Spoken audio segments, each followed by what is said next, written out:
We're here today at the Design Centre in Islington, London for the RTS Futures Ultimate Career Fair 2017, and we've got approximately 950 students, new entrants, more than 400 companies here to talk about it. We've got 50 panellists telling people how to get on in industry, and we've got 60 people from the widest ranges of jobs telling people about all the different jobs there are behind the camera, not just producer, director, but editor, press officer, distributor, all those different types of jobs that people might want to pursue in television. Well, I'm here today because I just wanted to have a look around and hear from different companies about what sort of things they're looking for people that want their first job in TV. So I'm here just to network and find lots of people to get some insight from and come away with knowing what sort of apprenticeships and internships are available. Well, I started in telly as a producer many moons ago in Kent, in Maidstone, because I've been doing work placements for Meridian Television for a couple of years, and then they offered me a placement and then offered me a job as a trainee.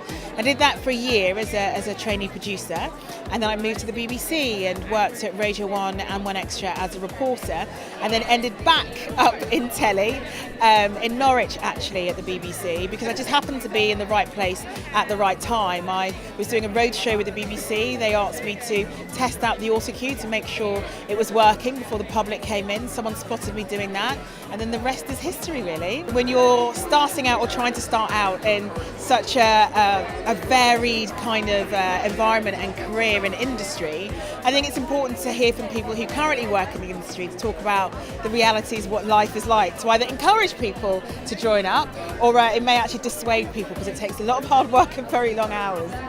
So I'm Dynamo, and I started doing magic when I was younger, about talking 15-20 years ago, and there was no real outlet for me to do magic on television at the time. So YouTube came out around 2004-2005, and I just started to make YouTube videos of me doing magic down at the pub to my friends, and then eventually those videos started to get a lot of views all over the world, to the point where TV companies started to see them and started to take interest, and then they started to come to me saying, oh, we want to maybe put magic on TV, and I was like a bit reluctant at first because they didn't want to make TV the way I wanted to make it, but then I persevered, just kept doing my own thing for years and years and years, and eventually, now I'm in a position where when I do make TV, I get to make it on my terms. The top tip, which I would say sounds really obvious, the first thing is to watch a lot of television. It's amazing how few people watch the shows of the organisation that they sometimes interview with.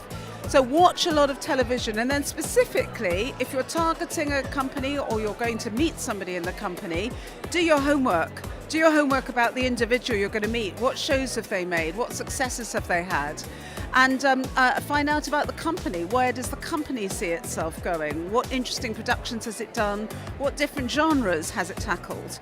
So do your homework. That's the most important thing, as well as watching.